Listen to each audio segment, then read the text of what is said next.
Billy didn't like that street entertainer. He could see him at the other end of the street, wearing stilts and a loose, floaty yellow poncho with clown makeup on. Why do street entertainers wear clown makeup? Who finds that funny? It's not funny. It's not funny at all. "Stop staring, Billy. It's rude," hissed his mother as she pulled him by his hand into another shop. As he was sitting quietly in that shop while his mom looked around and his dad was dozing off, he couldn't stop thinking about that creepy street entertainer. The stark white decor of the shop, nor the pop songs playing on the radio could distract him from that. He didn't want to go back out there. For once, he was content to sit in the shop. But all good things must come to an end, and all bad things must come to a beginning. It was time to leave the shop. The high street was bustling today.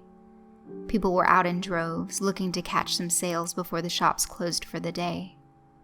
A lot of buskers and performers and human statues were also out, looking to make a bit of cash themselves. The three of them were walking in the general direction of the entertainer.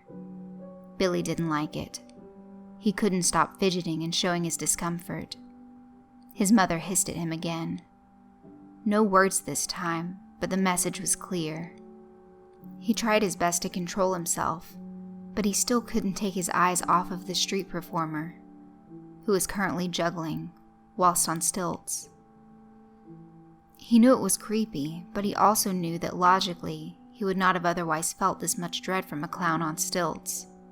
There was something especially chilling about this particular one. He wanted to look away, yet he couldn't keep his eyes off of it. It turned to look at him for a brief moment. Only a few seconds did its gaze linger, yet Billy could feel its eyes boring right into him. It knew he found it creepy. At this, it turned away, and Billy was shaking. "Mommy, I don't want to go near that clown man. I want to go somewhere else."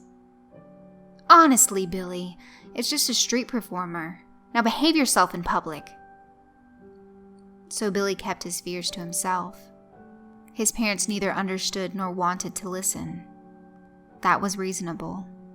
In their position, he wouldn't either.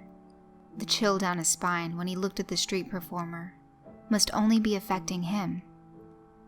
To everyone else, it was just another street performer. It was starting to walk their way, and he tensed. Though he didn't realize it, he was also holding his breath. "Oh no, please don't come this way. I don't want to be closer to you." His mother hissed again, bringing him out of his train of thought. "Billy, what did I tell you about staring? I can't take you anywhere."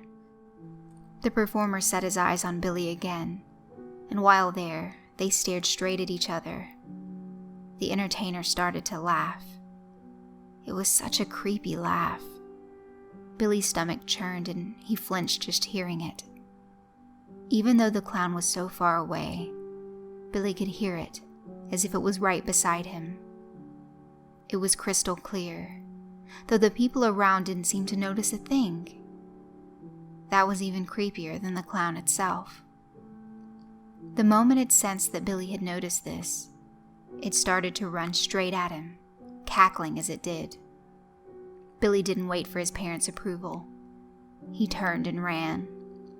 "Billy, come back here! It's just a street entertainer." Billy noticed all the people around him looking at him, and his mother with scornful glances and judging stares, as if he were just an ordinary stroppy kid and his mom couldn't control him. Could they not see that he was being chased? Did they not care?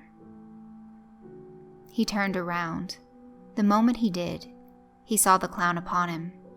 It grabbed him by the shoulder and lifted him up as if he was light as a feather.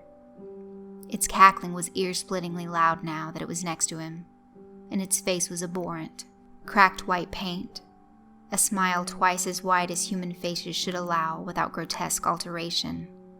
And the eyes. the wild eyes full of malice, glee, and a spine-chilling twisted nature.